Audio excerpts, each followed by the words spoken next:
Job അധ്യായം 15. ഏലിഫാസ് വീണ്ടും സംസാരിക്കുന്നു. തെമാന്യനായ ഏലിഫാസ് പറഞ്ഞു, ബുദ്ധിമാൻ പൊള്ളവാക്കുകൾ കൊണ്ട് വാദിക്കുമോ?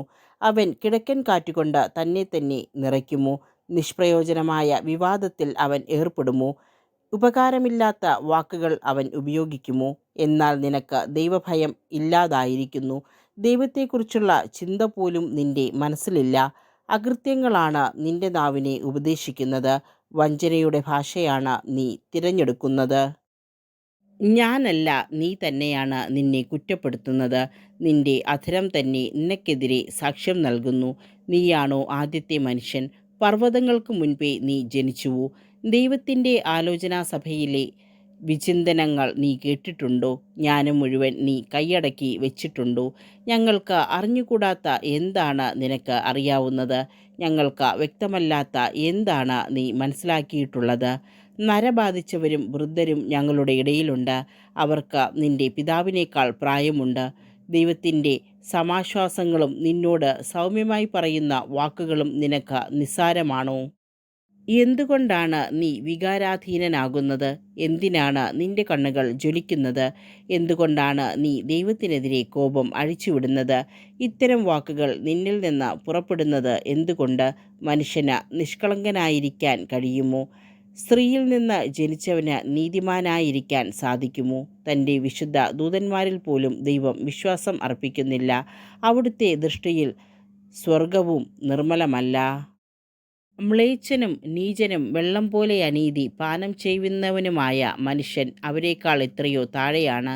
ഞാൻ പറയുന്നത് കേൾക്കുക, ഞാൻ വ്യക്തമാക്കിത്തരാം. ഞാൻ കണ്ടിട്ടുള്ളവ ഞാൻ വിശദമാക്കാം. ജ്ഞാനികൾ പറഞ്ഞതും അവരുടെ പിതാക്കന്മാർ ഒളിച്ച് വയ്ക്കാതിരുന്നതും തന്നെ. അവർക്ക് മാത്രമാണ് ദേശം നൽകിയത്. അന്യരാരും അവരുടെ ഇടയിലൂടെ കടന്നുപോയില്ല. ദുഷ്ടൻ ജീവിതകാലം മുഴുവൻ അധർമ്മിക്ക് വിധിച്ച നാളുകൾ തികയുവോളം വേദനയിൽ പുളയുന്നു. ഭീകര ശബ്ദങ്ങൾ അവൻ്റെ ചെവിയിൽ മുഴങ്ങുന്നു. ഐശ്വര്യകാലത്ത് വിനാശകൻ അവൻ്റെ മേൽ ചാടി വീഴുന്നു. അന്ധകാരത്തിൽ നിന്ന് മോചനം ലഭിക്കുമെന്ന് അവൻ വിശ്വസിക്കുന്നില്ല. വാളിനിരയാകാൻ അവൻ വിധിക്കപ്പെട്ടിരിക്കുന്നു. ആഹാരം എവിടെയെന്ന് തിരക്കി അവൻ അലയുന്നു. അന്ധകാരത്തിൻ്റെ ദിനം ആസന്നമായെന്ന് അവൻ അറിയുന്നു. ദുഃഖവും തീവ്രവേദനയും അവനെ ഭീതിപ്പെടുത്തുന്നു. യുദ്ധസന്നദ്ധനായ രാജാവിനെ പോലെ അവ അവനെ കീഴടക്കുന്നു.